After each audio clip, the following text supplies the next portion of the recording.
దీన్ని ఒప్పుకో, మీరు ఇమీడియట్ తీసేయాలి. ఇమీడియట్ గా తీసేయాల్సింది దీన్ని. ఈ తెల్లబట్టలు ఎవరు ధరిస్తారు? తెల్లబట్టలు ఎవరు ధరిస్తారు? ఎవరు ధరిస్తారు? పోలీ ఇంక మొహాన్ని బొట్టన పెట్టినారు. మన దాదీలు కొంతమంది అది కూడా పెట్టుకోవట్లా. అదే స్టిక్కర్ పెట్టుకున్నారు. అదన్నా అందుకని సనాతన భారత హైందవ ధర్మం ఏం చెప్పిందో అది పాటించే ఋషీశ్వరులు అందరం.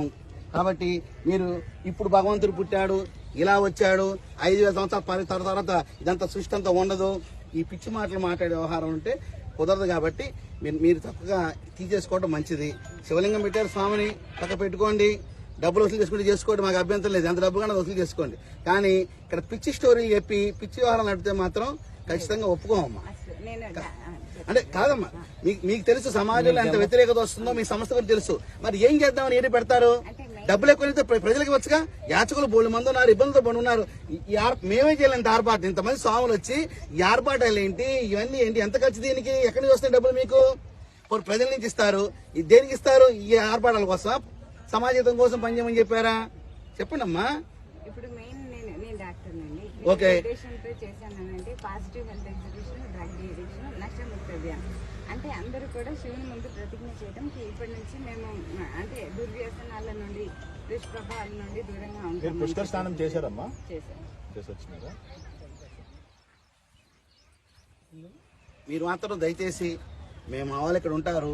ఏ మాత్రం గనక దేవుడి గురించి చెప్పుకోండి, శివుడి గురించి చెప్పుకోండి, నారాయణ గురించి చెప్పుకోండి, ఋషి సాంప్రదాయం చెప్పుకోండి. కానీ మీ యొక్క దాడ్యం తీసుకొచ్చి ప్రజల మీద రుద్దితే మాత్రం ఇది కొత్త క్రిస్టియన్ మతంలో కొత్త మతంలో తయారైంది. మీది ఇది క్రిస్టియన్ మతంలో కొత్త మతంలో తయారైంది. ఇది కరెక్ట్ కాదు కదా. మీరు ఇది చేస్తారు, కన్ఫ్యూజ్ చేస్తున్నారు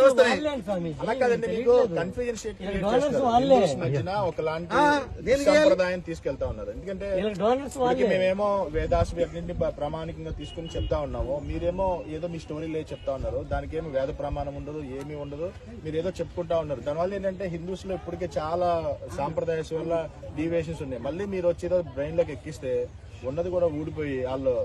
మేము గ్రామాల్లోకి వెళ్తున్నాం, పట్టణాలకు వెళ్తున్నాం, ప్రజల్లోకి వెళ్తున్నాం, లక్షల మంది కలుస్తున్నాం. అసలు హిందూ ధర్మం నుంచి పక్కదారి పడుతున్న వ్యవస్థను తిరిగి పునరాగమనం ద్వారా మేము కష్టపడి తీసుకొస్తుంటే మీరు వాళ్ళలో దూరి అయోమయం గురి చేసి ఎటెల్లాలో తెలియకుండా నారాయణ ఫోటో పెడతారు, శివుడు పెడతారు. కానీ చెప్పేదంతా మీ గందరగోళం విషయం చెప్తారు. మీరు అది ఎలా కుదురుతుంది? కన్ఫ్యూజన్. మేము మాట్లాడాము, మేము క్వాలిఫైడ్స్ అందరూ కూర్చొని మేము మాట్లాడాము. నన్ను పిలిస్తే నేను రాలేదు. నన్ను పిలిస్తే ప్లేట్ టికెట్ పంపించాను, చించి అవతల పారేసి నేను రాలేదండి అక్కడ కార్యక్రమానికి. కొంతమంది వచ్చారు. మాస్టర్స్ చదువుకున్నాం, మీరు చాలా కన్ఫ్యూజన్ స్టేట్ లో తీసుకెళ్తున్నారు. ఎందుకంటే పబ్లిక్ ని, భక్తుల్ని అప్పటికే చాలా కన్ఫ్యూజన్స్ ఉన్నాయి. మళ్ళీ మీరు కొత్త కన్ఫ్యూజన్ తీసుకెళ్లి వాళ్ళని అసలుకి ఏమి బాబు వద్దురా బాబు మేము అంటున్న పరిస్థితి తీసుకొస్తుంది. అందుకని మీ ఫిలాసఫీ ఏం చెప్పకుండా దయచేసి ఇట్లాంటి విగ్రహారాధన నేర్పించి వాళ్ళకి ఫిజికల్ ప్రాక్టీస్ నేర్పించండి. మీరు డాక్టర్ కదమ్మా, ఏది కావాలో చేసుకోండి, ఏది కావాలో చేసుకోండి. కానీ మీ యొక్క సిస్టమ్ మాత్రం ఇక్కడ ప్రవేశపెట్టబాకండి. రేపు కలియుగాంతం ఇలా అయిపోతుంది. ఎందుకు అవుతుందండి? పని లేదా, పని పాడలేదా? ప్రతి దేవుళ్ళు, ప్రతి వ్యక్తిలో జీవుడిలో పరమాత్మ అనుకున్నాం కదా, ఉన్నారు కదా. కలియుగాంతం ఎందుకు అవుతుంది? మీరు ఎలా నిర్ణయిస్తారు? మీకు హక్కు ఉంది నిర్ణయించడానికి. అంటే మనకన్నా ముందు పుట్టిన వాళ్ళని రద్దుపరచాలి, మీ మాట వినాలా? మీ మాట ఎందుకు వినాలమ్మా? చెప్పండి. మీ పిల్లకి మీ ఇష్టం పెంచుకుంటారు. డాక్టర్ చదువుకుని మీ డాక్టర్ చదివారు, మీ ఇష్టమైందా? ఇంట్లో వాళ్ళు ఇష్టమైందా? మీ పక్కింటి వాళ్ళు ఇష్టమైందా? మీ ఇష్టం లేదా మీ తల్లిదండ్రులు ఇష్టం, మీ పక్కింటి వాళ్ళు ఇష్టం కాదు కదా. అది మీ ఇష్టం, మేము గౌరవించుకుంటాం మీ డాక్టర్ గాని. అలాగే ఎప్పటి నుంచో విధానం తీసుకొచ్చి పక్క విధానం వచ్చి పక్కింట్లోకి తయారయ్యారు. మీరు మీ విషయం చెప్తే ఎలా ఒప్పుకోమంటారు? అంటే దేన్నైనా ఒక ప్రమాణం ఉండాలి అంటున్నాం. ఇప్పుడు మేము ఏం స్వామి ఏదైనా మాట్లాడాలనుకోండి, ఒక ప్రమాణం ఉంటుంది, వేద ప్రమాణం ఉంటుంది. ఇప్పుడు మేము ఏదైనా మాట్లాడాలనుకోండి, ఒక ప్రమాణం ఉంటుంది. శ్రీమద్ భాగవతాన్ని ఆధారితంగా తీసుకుని మేము మాట్లాడతాం. కలియుగం ఇన్ని సంవత్సరాలు ఉన్నాయి, 4,32,000 సంవత్సరాలు ఉన్నాయి, త్రేతాయుగం ఇన్ని సంవత్సరాలు ఉన్నాయి. మీకు వేద ప్రమాణం ఉంటుంది, భాగవత్ ప్రమాణంగా మేము మాట్లాడతాం. మీరు ఏ ప్రమాణం తీసుకుని ఫిలాసఫీ ఇస్తున్నారు, పబ్లిక్ ఇండెక్ట్ చేస్తున్నారు అనేటువంటి విషయాన్ని మీరు అర్థం చేసుకోండి. మిమ్మల్ని ఏదో బాధించాలని, కష్టపెట్టాలని మా ఉద్దేశాలు కావు. అలా కాదండి, మీకు ఖచ్చితంగా బాధించడానికి వచ్చా. నేనైతే అయిపోయింది సార్, దండం లేకపోతే కుదరదండి, దండం లేకపోతే కుదరదు. చెప్పి చూస్తాం, దండనే అయిపోయింది, బాధించడం కాదు. స్వామి మాతజీ, వ్యక్తిగతంగా మీ పట్ల మాకేం ద్వేషం లేదు, కానీ సాంప్రదాయపరంగా మీరు మాకేమి హాని ఉండదు, మీకు మేము హాని చేయం. కానీ సాంప్రదాయపరంగా ఖండించాల్సినటువంటి బాధ్యత స్వామీజీల పైన ఉంటుంది. అందువల్ల దయచేసి బోర్డు మాత్రం తీసేయనమ్మా. నారాయణ ఉన్నారు ఉంచుకోండి, శివుడు ఉన్నారు ఉంచుకోండి. మీరు మాత్రం బోర్డు మాత్రం పిచ్చి బోర్డు మాత్రం తీసేయండి. ఎందుకు పెడుతున్నారంటే అట్రాక్ట్ చేయడానికి అంటారా?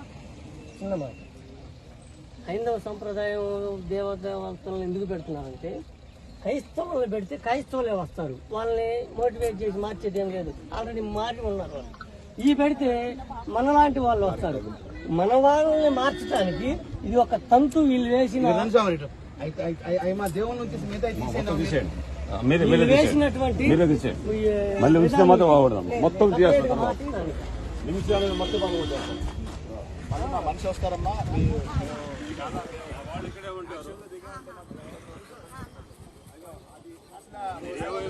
ఎక్స్ప్లెయిన్ చేయండి నాకు. మీరు రండి, మీరు అగో ఆ సిస్టమ్ ఎక్స్ప్లెయిన్ చేయండి నాకు. చూడండి మధ్యలో అదే పెద్ద స్ట్రాష్ ఇవన్నీ తీయాలమ్మా, ఈ కన్ఫ్యూజన్స్ అన్ని తీయాలి. చోటేశమ్మ నారాయణ కింద ఉన్నారు, ఆయన పైన ఉన్నారు. జీసస్ ఇది ఎందుకమ్మా? అమ్మా ఇదేంటిది దరిద్రం? అమ్మ ఏంటమ్మా అమ్మా ఈ దరిద్రం ఏంటమ్మా? పుష్కరాల్లో ఏంటిది ఈ దరిద్రం ఏంటమ్మా? ఏరామి ఏమ్మా ఏంటి? సరమ సమానం అయితే మీ ఆస్తి ఉంటే నాకు ఇచ్చేయండి, కొంచెం అంతా ఒకటే కదా. మీ ఆస్తులు ఉంటే మాకు ఇచ్చేయండి, మేము పంచుకుంటాం అందరూ. ఈ దరిద్రం ఏంటి? ఇక్కడ ఏంటి అసలు ఇక్కడ జరుగుతుంది ఏంటి? లేదమ్మా ఇది చించేయడే దించేసామారు చించేయ్. దించేసామారు చించేయడమే. దించేయి. దరిద్రం ఉండకూడదు. మొహోడే యేసు ప్రభు బొమ్మలు ఏంటమ్మా ఇక్కడ ఈ ప్లేస్ లో? సాంప్రదాయం ఏంది, వ్యవస్థ ఏంది, యేసు ప్రభు బొమ్మలు ఏంది? దేవుని వరకు పెట్టుకోండి. క్రైస్తవులు మీకు దయచేసి నమస్కారం చెప్తున్నాం. ఈ బోట్లు మొత్తం ఆలు పెట్టండి. 2 రోజులు మనం వాళ్ళు ఉంటారు రండి, మా వాళ్ళు ఉంటారు, వచ్చి అబ్జర్వేషన్ చేస్తారు. ఈసారి మాత్రం తేడా వస్తే మాత్రం కేసు నమోదు చేస్తాం, చట్ట ప్రకారం చర్య యేసు తీసుకుంటాం. ప్రభు బొమ్మలు పెట్టారేంటి? ఏ దరిద్రం ఇది ఎందుకమ్మా? అట్లా ఎందుకని మీరు ఎట్లా పెట్టారు? జీసస్ నుంచి డొనేషన్లు జీసస్ క్రైస్ట్ ఫోటోని ఎందుకు పెట్టారు మీరు? మీ దాంట్లో